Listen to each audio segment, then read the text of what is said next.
2026년에 달라지는 금융제도.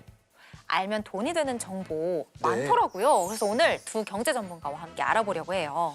제가 가장 유용하겠다고 생각을 했던 거는 이 대출 갈아타기, 요게 좀 자동으로 되는 서비스가 시행이 된다고 해요. 우리 머니원주 분들이 알기 쉽게 좀 설명 좀 부탁드립니다. 네, 이른바 금리 인하 요구권 자동 행사 서비스라고 보시면 되는데요. 우리가 은행에 이제 대출을 받잖아요. 나의 신용 상태라든지 재무 상태에 근거해서 금리가 결정되거든요. 그런데 그때보다 내가 월급도 많이 오르고 신용도 많이 좋아졌어요. 그러면 나의 바뀐 신용 상태라든지 이런 걸 고려해서 금리를 낮춰주십시오라고 은행에 얘기할 수 있는 것. 이게 바로 금리 인하 요구권인데요. 원래부터 있던 제도입니다. 그런데 사실은 잘 시행되지가 않았어요. 왜냐하면 서류 내야죠. 일일이 그거 준비해야죠. 은행에다가 신청하러 또 가야죠. 그런 단점을 보완하고자 자동으로 은행에게 요구해주겠다라는 겁니다. 뭐냐면 마이 데이터 앱이라고 해서 내 데이터를 대신 취급해주는 서비스가 들어오거든요. 거기에다가 처음 한 번만 동의를 딱 눌러주시면 이제 그 서비스를 취급하는 회사가 자동으로 매번 은행에 가서 신청해 드릴게요라고 해서 여러분이 은행에 직접 갈 이유가 없어집니다. 대행 매니저가 되는 거네요. 그렇습니다. 그리고 이제 예를 들어서 조건이 조금 모자라서 만약에 거절됐다 하더라도 뭐 연봉이 조금만 더 오르면 다음엔 되겠습니다라고 해서 사유까지도 이제 명확하게 알게 되고 또 다음번에 그 사유가 충족됐다. 그럼 또 자동으로 신청이 되는. 그래서 금리 인하 요구권을 수많은 금융 소비자들이 잘 사용할 수 있는 자동 서비스가 이제 도입된다. 이렇게 보시면 될 것 같습니다. 와, 이게 돈도 아껴주지만 시간도 아껴주는 서비스라고 생각이 드네요. 자, 권혁준 평론가님은 새로운 바뀐 제도들 중에서 가장 유용하다고 생각되는 게 뭐가 있을까요? 저는 모두의 카드. 모두의 카드. 꼭 뽑고 싶습니다. 왜냐하면 일단 기준 금액을 딱 정해놓고요. 이제 그 이상의 금액을 환급해 줍니다. 예를 들어서 수도권의 일반 국민 같은 경우에는요, 62,000원이거든요. 환급 기준 금액이. 그 이상의 금액을 다 환급해줘요. K패스 앱이라고 있거든요. 거기에 들어가시면 이 모두의 카드 환급액 시뮬레이션이 가능해요. 예를 들어서 내가 한 달에 얼마 쓸 거고 거기서 내가 일반형인지 플러스형인지 구분하시고 금액을 넣으면은 내가 대충 얼마 돌려받는지가 나오는데요. 하도 저는 지하철 많이 타니까 12만 원은 썼는데 12월 달에 그렇게 썼어요, 실제. 근데 시뮬레이션 돌려보니까 이제 1월부터는 58,000원이 이제는 저는 환급이 되는 구조로 되어 있습니다. 거의 반을 돌려받는 거예요? 왜냐면 62,000원 이상은 돌려받으니까. 그래서 저는 너무 좋은 거예요. 지금 출시가 되고 있고요. 지금도 신청이 가능하시거든요. 그래서 지하철을 많이 타시는 분들에게 정말 좋은 환급 제도가 하나 생겼다라고 생각을 해봅니다. 서민들을 위한 제도가 제가 생각했던 것 이상으로 지금 다듬어지고 있어서 굉장히 기쁜데요. 많은 분들의 부담이 이걸 통해서 좀 덜어졌으면 좋겠다는 생각이 듭니다. 그리고 한 가지 궁금한 게 평론가님, 워킹맘인 저에게 가장 유용할 만한 그런 제도 없을까요? 자, 일단은 무상 보육 지원이 확대돼요. 그동안은 5세였는데 이제 4세. 로 낮아지기 때문에 범위가 더 넓어지는 거죠. 자, 그리고 출산 휴가 시 주담대 원금 상환이 유예됩니다. 이거 너무 좋죠. 사실은 주담대해서 원금 상환하려면 사실은 이제 회사도 열심히 나가야 되고 이번 또 월급도 꼭 받아야 되는데 그런 고민하시는 분들이 딱 마음에 걸리는 게 아이를 낳고 싶을 때 이 출산 때문에 월급도 줄고 이거 어떡하지? 고민이 많으실 텐데요. 이걸 한번 해결하기 위해서 이제는 출산 휴가가 딱 들어갔다. 그러면 아예 주담대 원금 상환이 유예되는 제도가 이제 들어가게 됩니다. 자, 그리고 보육수당 비과세 한도가 월 20만 원으로 이제 확대가 되고요. 그리고 신용카드 소득공제 한도가 이제 확대가 되는데 기존에도 기본공제가 있었어요. 이게 없어지는 게 아닙니다. 이건 그대로 둔 채 이제 추가가 되는데 뭐가 추가되느냐? 자녀가 있으시면요. 자녀 한 명당 50만 원씩 추가가 됩니다. 자녀가 한 명이다 50만 원 추가. 자녀가 둘이다 100만 원 이렇게 해가지고 신용카드 사용액의 소득공제 한도가 쭉쭉쭉 커지게 됩니다. 야, 50만 원이면 생각보다 큰데요? 네, 그리고 아이를 돌볼 때 사실은 아침에 굉장히 바쁘거든요.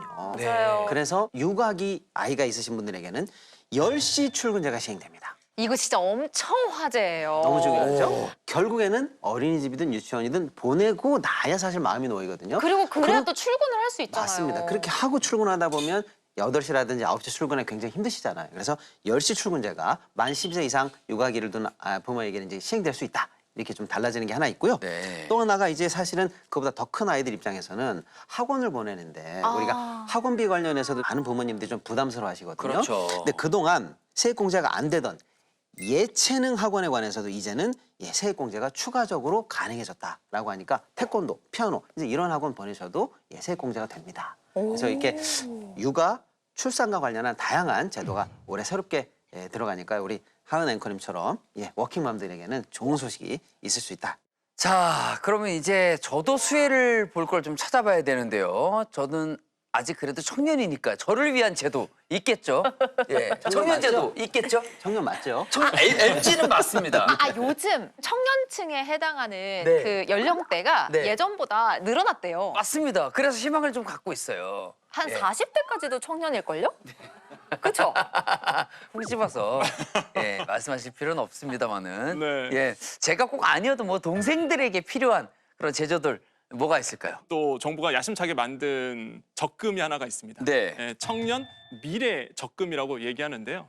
그러니까 도약계좌라고 원래 있었어요. 네. 근데 이 도약계좌를 넘어서 이제 만기가 좀 짧은 상품을 하나 만들었거든요. 일단은 34세까지입니다. 만 34세까지이고 저는 굉장히 좋은 상품을 보는 게 최대 50만 원까지 매월 이제는 적금할 수 있어요. 근데 이게 도약계좌나 미래적금이나 정말 좋은 점이 정부의 기여금이라는 게 있습니다. 그러니까 내가 어느 정도 적금을 하면은 정부가 기여금만큼 또 이렇게 더 적금을 해줘요. 보태준다고요? 보태주죠. 어머. 그래서 이제는 도약계좌 같은 경우에는 월로 따지면 한 3만 원, 3만 3천 원 정도? 요 정도 이제는 기여를 해주고 미래적금은 특징이 퍼센테이지로 해줍니다. 그러니까 최대 보면은요 6에서 12%. 그거 엄청난 거예요 사실. 엄청난데요. 엄청난 거죠. 그래서 이제는 그러면 기여분까지 해서 연 이자가 어떻게 되느냐 이게 굉장히 중요하잖아요. 네. 도약계좌 같은 경우에는 9.54% 정도 되는데요. 미래적금은 그거 갖고 놀라시면 안 돼요. 미래적금은 16.9%예요. 기여분까지 해서 엄청난 거죠 사실 금리가. 그래서 저는 이거 안 할 이유가 없다고 보거든요. 그러면 이제 MZ세대를 위한 포트폴리오를 좀 정해본다 그러면 예를 들어서 내가 한 100만 원 정도 내가 투자할 수 있는 여력이 있거나 저축할 수 있는 여력이 있다. 그럼 제가 좀 추천드리는 방법은 6월 달에 미래적금 나오면 일단 한 달에 50만 원씩 일단 넣어놓고요. 남아있는 50만 원, 50%는 ISA 계좌에 넣어놓으시고요.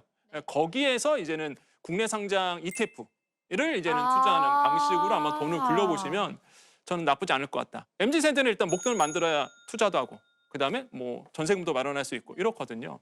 그래서 이런 점들을 좀 활용해 보시기를 좀 권장드리겠습니다. 말 그대로 청년의 도약과 미래를 지원하는 제도인 것 같습니다. 아주 좋네요.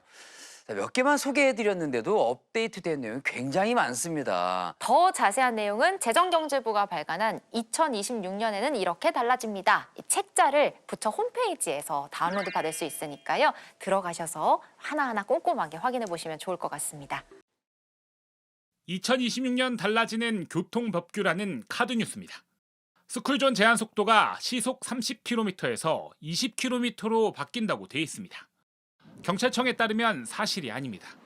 원래 경찰이 정한 구역엔 시속 20km 제한을 걸 수 있었기 때문에 올해부터 달라지는 게 아닌데다가 경찰로선 전체 스쿨존에 이 제한을 일괄 적용할 계획이 전혀 없단 겁니다. 음주운전 혈중 알코올 농도 기준이 0.03%에서 0.02%로 낮아져 한 잔만 마셔도 적발된다는 것도 가짜 정보입니다. 기준을 바꿀 계획이 없다는 게 경찰의 설명입니다. 다만 상습 음주 차량에 음주 측정기를 달아야 하는 건 맞습니다. 올해 10월부터 시행되는 건데 5년 안에 2번 이상 음주운전을 했다면 술을 안 마신 걸 확인해야 시동이 걸리는 기계를 차에 설치해야 합니다. 교육 관련해선 올해부터 대입 수능 시험에서 영어 듣기 평가가 폐지된다는 정보가 사실이 아닙니다.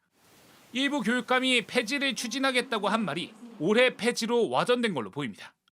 교육부는 올해와 내년에도 듣기 평가가 포함된 수능 계획안을 발표했습니다. 이 밖에 올해부턴 교사가 학생 아침밥을 차려준다거나 학생 집 대출까지 알아봐줘야 한다는 정보도 퍼지면서 논란이 되고 있습니다. 올해 3월부터 시행되는 학생 맞춤 통합 지원 제도와 관련해 일부 교육청이 우수 사례로 아침밥 제공이나 대출 소개 등을 거론한 건 사실입니다. 하지만 교사노조 등이 강하게 반발했고 교육부가 일단은 지자체 등과 연계하는 제도라고 진화에 나선 상황입니다. 지역과 함께 우리 아이들을 지원할 수 있도록 돕는 원래의 취지를 다시 한번 알려드리고 담임 선생님이 좀